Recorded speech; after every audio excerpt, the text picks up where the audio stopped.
जब बच्चों के सर के ऊपर से माँ बाप का साया हट जाता है तो फिर उनके साथ दुनिया वाले क्या क्या करते हैं, सुनकर भी दोस्तों यकीन नहीं होता है।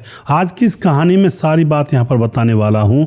एक परिवार के अंदर ऐसा हुआ था और उस परिवार के दो बच्चों के ऊपर पूरा दुखों का पहाड़ टूट पड़ा था। पूरी सच्चाई जानेंगे, वीडियो को लास्ट तक जरूर देखिएगा। नमस्कार, मैं हूं सुदेश कुमार और जीतू सुदेश चैनल में आपका स्वागत है। यह घटना असम के एक छोटे से गांव के अंदर घटित होती है दोस्तों, जहां पर चरण सिंह नाम का एक शख्स रहा करता है। खेती बाड़ी किया करता और साथ में पशु पाला करता। उसके पास थोड़ी बहुत खेती थी और खूब काफ़ी मेहनत किया करता। उसकी एक बेटी है अंजलि, जो कि सिलाई कढ़ाई करती है पढ़ाई लिखाई होने के बाद, और छोटा बेटा है जिसका नाम राहुल है। राहुल 10वीं क्लास में पढ़ाई लिखाई किया करता है। जो चरणजीत होता है उसका गांव के अंदर एक जमींदार जिसका नाम होता है गुलाब सिंह, वह दोस्त है पक्का, क्योंकि चरणजीत के पास भी ज़मीन है और ज़मींदार के पास तो ज़मीन होती ही है, तो दोनों का काम एक जैसा है और दोस्ती बचपन से है इनके बीच में। अब क्या होता है, जो चरण सिंह होता है सुबह 8 बजे अपने घर से खेतों की तरफ निकल जाया करता, पूरे दिन वहाँ पर मेहनत किया करता और शाम को चारा वगैरह काट करके वापस काफ़ी मेहनत करने के बाद अपने घर पहुंचता और आकर के भैंसों की जो चारा करता और फिर उनका दूध वगैरह निकालता। इस तरह से उसका काम चल रहा था। कुछ पैसे दूध की बिक्री से आ जाया करते और कुछ पैसे फसल बेच करके आ जाया करते, और 2 बच्चे थे और बेटी अपना खर्चा सिलाई कढ़ाई करके निकाल रही होती है। तो इस तरह से इनके घर में काफ़ी पैसे का बंदोबस्त तो था, लेकिन अभी इतना पैसा इकट्ठा नहीं था कि जो कुछ बड़ा काम कर सकें, लेकिन काम अच्छा चल रहा था। अब क्या होता है दोस्तों, यहाँ पर जो इसका दोस्त होता है गुलाब सिंह, जो गांव का जमींदार है, वह इनके घर पर आ जाया करता और घर पर कई बार आ जा करके चला जाया करता। एक दिन गुलाब सिंह कहता है, उसकी नज़र अंजलि पर पड़ती है, तो गुलाब सिंह कहता है, अरे चरण, अंजलि बिटिया की शादी कर दो अब जल्दी से, अब जवान हो गई है। तो अब जो चरण होता है पिता, वह कहता है कि हाँ भाई साहब, देख तो रहा हूँ कोई लड़का मिल जाए तो, लेकिन मेरे पास ज़्यादा पैसे का इंतज़ाम नहीं है अभी, इसलिए थोड़ा खींच रहा हूँ। तो उसका दोस्त जो जमींदार होता है गुलाब सिंह, वो कहता है कि पैसे का इंतज़ाम नहीं है, पैसे मैं दे दूंगा, तुम शादी करो बच्ची की टाइम पर। तो अब जो पिता होता है चरण सिंह कहता है कि अरे ये तो बहुत अच्छा रहेगा, मैं तुम्हें बाद में लौटा दूंगा और पैसे का इंतज़ाम भी हो जाएगा। अब यहाँ पर कोई दिक्कत नहीं होती है, कहता है ठीक है, मैं कोई लड़का ढूंढता हूँ और अपनी बच्ची की अब शादी करेंगे। अब एक दिन की बात होती है, जो चरण सिंह होता है अपने खेत पर पानी लगा रहा था गेहूं को, और उसके पास तभी उसका दोस्त गुलाब सिंह आता है। दोनों के खेत एक मेड़ से जुड़े हुए थे, पास पास थे। अब वह आता है कि और कहता है कि यार मेरा ट्यूबवेल ख़राब हो गया, एकदम से चल नहीं रहा। वह भी पानी लगा रहा था अपने खेतों पर। तो अब जो चरण सिंह होता है वह कहता है कि चलो मैं देखता हूँ क्या हो गया। वहाँ जाने के बाद देखता है कि भाई कोई करंट वगैरह आ ही नहीं रहा है और पीछे से बिजली आ रही थी। तो चरण सिंह कहता है कि इसमें शायद ऊपर कोई तार वार खराब हो गया, मैं चढ़कर लगाता हूँ। तो ट्रांसफार्मर पर वह चढ़ जाता है और तार लगाने लगता है चरण। और दोस्तों अचानक कैसा होता है, अचानक उसका हाथ कहीं बिजली के तार को छू जाता है और ट्रांसफार्मर में ऐसा बुरा करंट लगता है, उसको झटका देकर नीचे गिरा दिया जाता है बिजली के द्वारा। और जब नीचे गिरता है वह, उसकी हालत ख़राब हो जाती है। तो उसका दोस्त जमींदार गुलाब सिंह उसको तुरंत उठाता है, तुरंत हॉस्पिटल में ले जाता है, लेकिन वहाँ पर 2 घंटे का उपचार चलने के बाद उसकी मौत हो जाती है। और वहीं पर चरण सिंह के बेटा और बेटी पहुँच जाते हैं और फूट फूट कर रोने लगते हैं कि अब हम कैसे जिएंगे, कैसे रहेंगे। लेकिन जो जमींदार होता है गुलाब सिंह, वो कहता है कि तुम चिंता मत करो बेटा, मैं हूँ तुम्हारे साथ और तुम आराम से रहो, आगे बढ़ने की सोचो, इस तरह की सांत्वना देता है।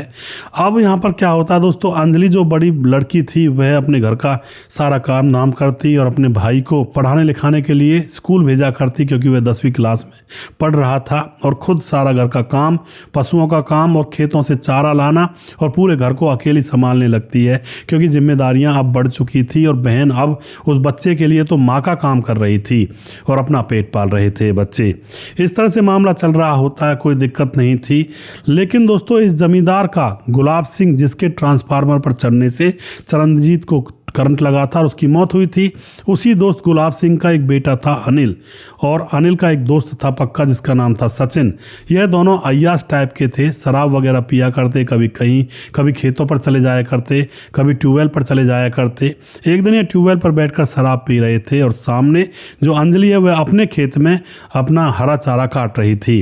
अब ये दोनों शराब पीते पीते आपस में बात करते हैं कि देखो चलो मज़े लेते हैं थोड़े से, और उसके बाद ये दोनों अंजलि के पास पहुंच जाते हैं और वहां जाकर के ये लड़का अनिल कहने लगता है कि मेरे पिताजी से तुम्हारे पिताजी ने 20,000 रुपये लिए थे, वो कब वापस कर रही हो। लेकिन अंजलि कहती है कि हमारे पिताजी ने किसी से कोई पैसा नहीं लिया, क्योंकि हमारे पास पैसे की आमदनी काफ़ी थी और हमने नहीं लिए, ना ही मुझे कभी बताया मेरे पिताजी ने। लेकिन यहाँ पर अनिल कहता है कि वैसे ही दोगी या फिर मुझे कुछ करना पड़ेगा। अगर तुम्हें पैसे नहीं देने तो ऐसा करो, ईख के खेत में चलो और मैं तुम्हारे साथ जो भी करूँगा वो करवा लो और उसके बाद पैसे माफ़ कर दिए जाएंगे। लेकिन दोस्तों यहाँ पर लड़की उसके मुंह पर थापड़ मार देती है और एक चाटा ऐसा मारा जाता है कि अब वह आपे से बाहर हो जाता है अनिल, और लड़की को ज़बरदस्ती ईख के खेत में घसीटने लगता है।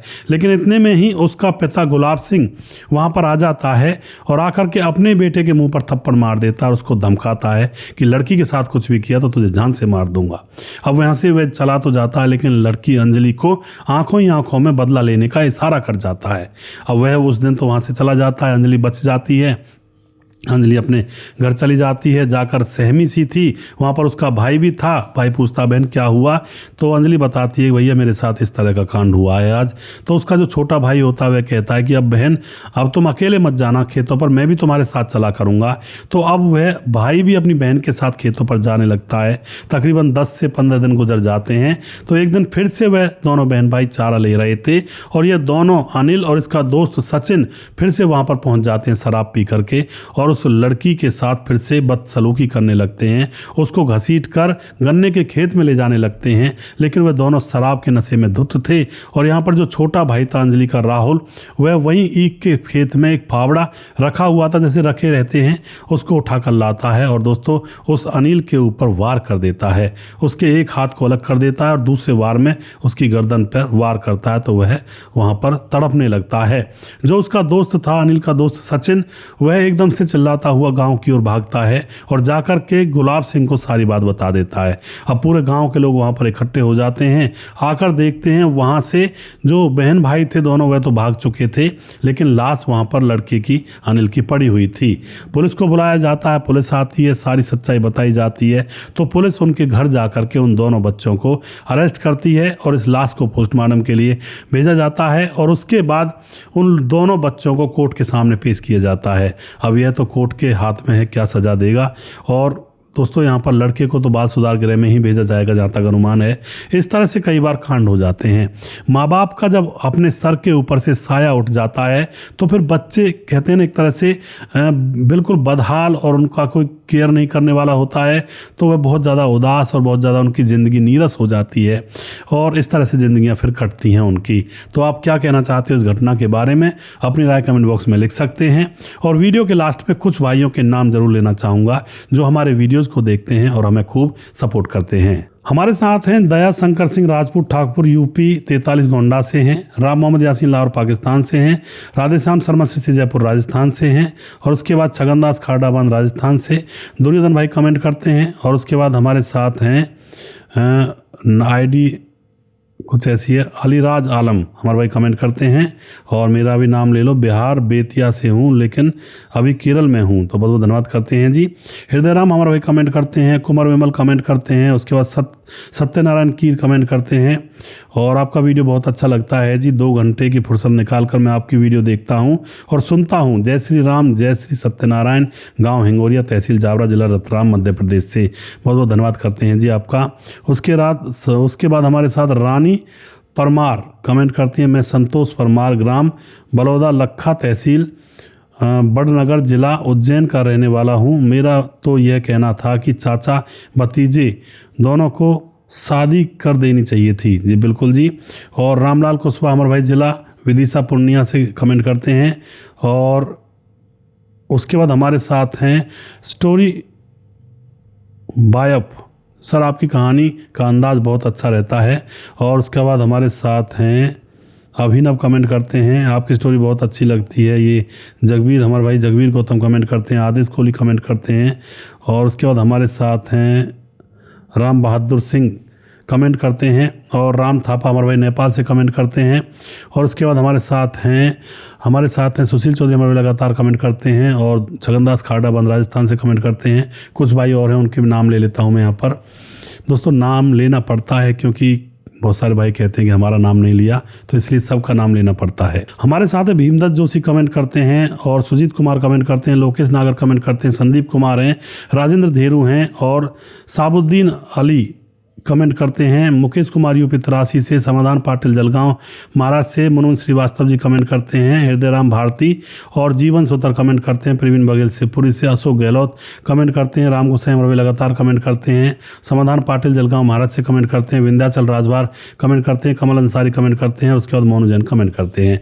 जिस भाई का नाम रह गया उस भाई का नाम अगले वीडियो में जरूर लूँगा। अगला वीडियो बहुत जल्दी फिर से लेकर आऊँगा। तब तक आप खुश रहें, सावधान रहें। जय हिंद, जय भारत।